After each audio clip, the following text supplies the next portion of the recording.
Checkout is slow for some customers, not all of them. Your dashboard says latency is up. Your log volume is fine. Someone pastes a request ID into Slack and asks the question that stalls the war room.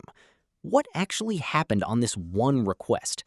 You open 3 browser tabs, a metrics board with a red line, a log search with 1,000 lines that mention checkout, a tracing UI that nobody wired up last quarter. 10 minutes later, you still can't say whether the delay was the database, the payments dependency, or a retry loop inside your own service.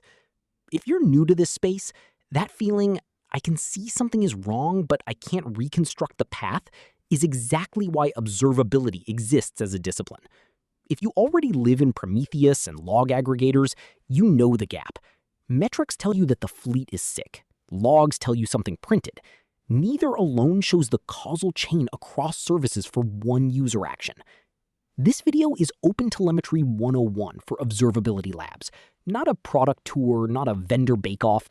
By the end, you'll have a mental model for the 3 signals: why OpenTelemetry showed up, how the pieces fit, and one collector config you can paste and run locally tonight. Observability means you can understand the internal state of a system by looking at its outputs. In software, those outputs are telemetry, metrics, traces, and logs. Monitoring is usually a fixed set of questions you decided in advance. Is CPU high? Is error rate over 1%? Is the disk filling up? Those questions matter. They catch known failure modes. They're not enough when the failure mode is new. A bad deploy that only hurts one tenant, a dependency that stalls under a rare payload, a cache stampede that your old alert never covered. Observability is closer to, can I ask a question I didn't anticipate and still get an answer from the data the system already emits? That only works if the system was instrumented on purpose. We have logs is not the same as we can follow one checkout across 5 services with shared IDs. Instrumentation is the difference between hoping and measuring. New here?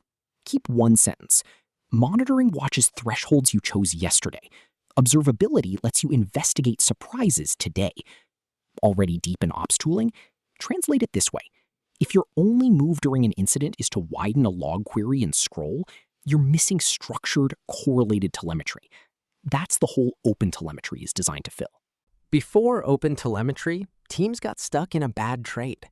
Pick a vendor's agent or library, and your instrumentation is tied to that vendor's format and APIs.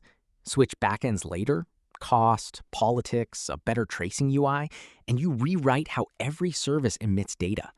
Or you run 3 agents because 3 teams bought 3 tools and the same request shows up with 3 different IDs that never join. There were open projects, Open Tracing and Open Census, that tried to fix pieces of this. They overlapped. Libraries had to choose. The community merged the work into OpenTelemetry. One specification, language SDKs that implement it, and a common export path. The promise you should remember: instrument once, export anywhere. Your application speaks OpenTelemetry.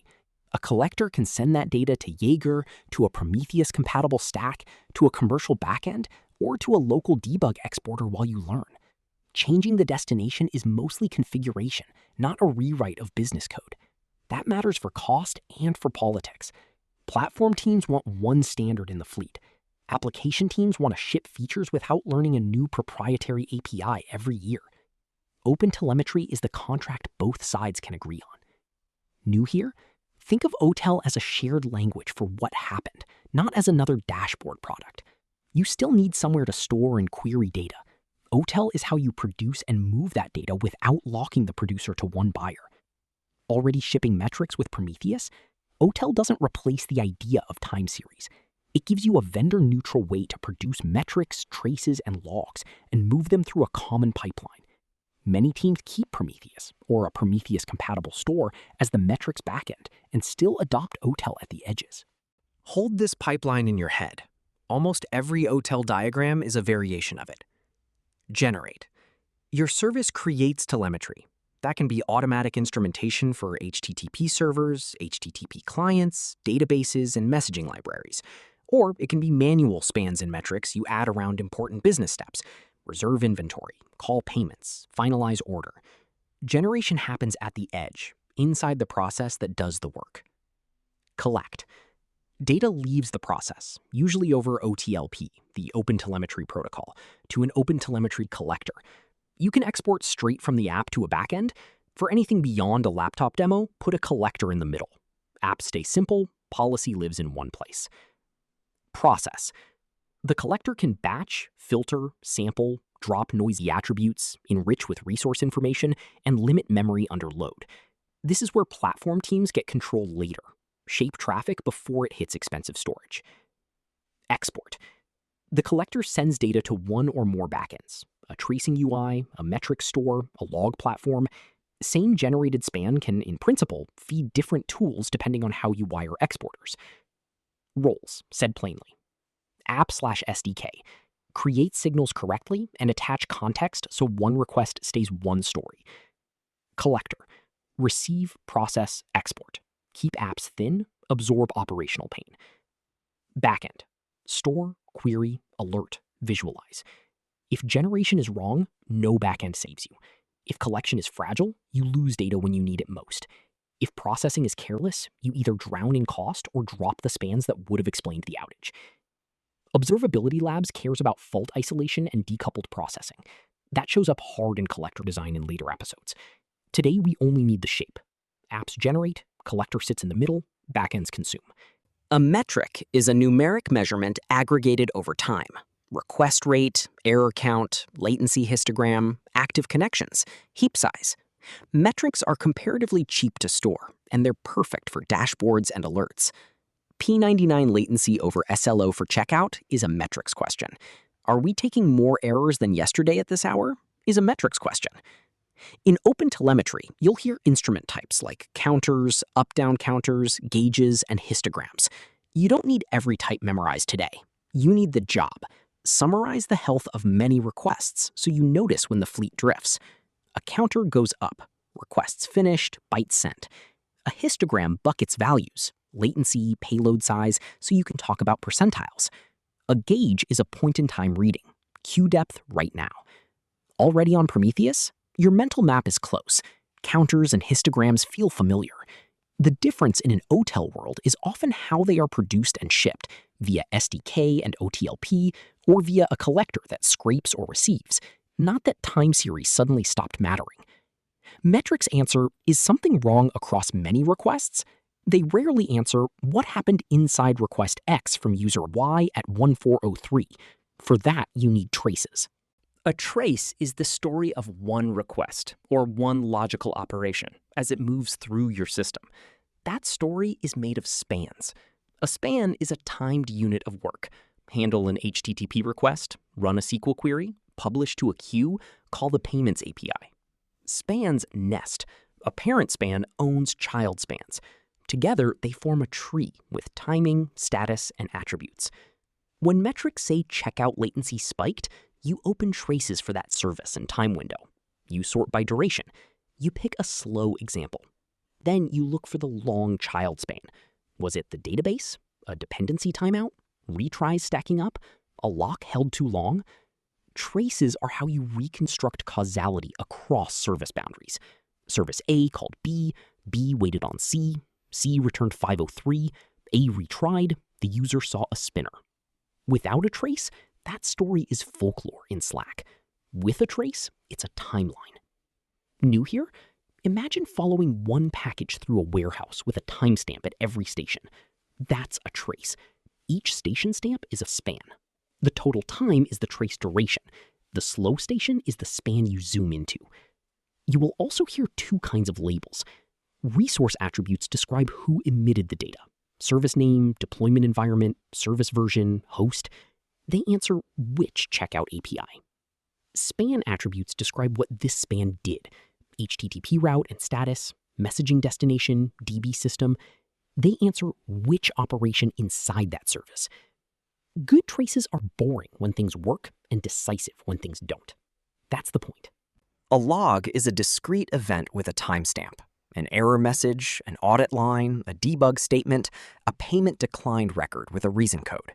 Teams already know logs. The failure mode is familiar too. Unstructured text, no shared IDs, grepping across 5 services, hoping clocks and formats line up.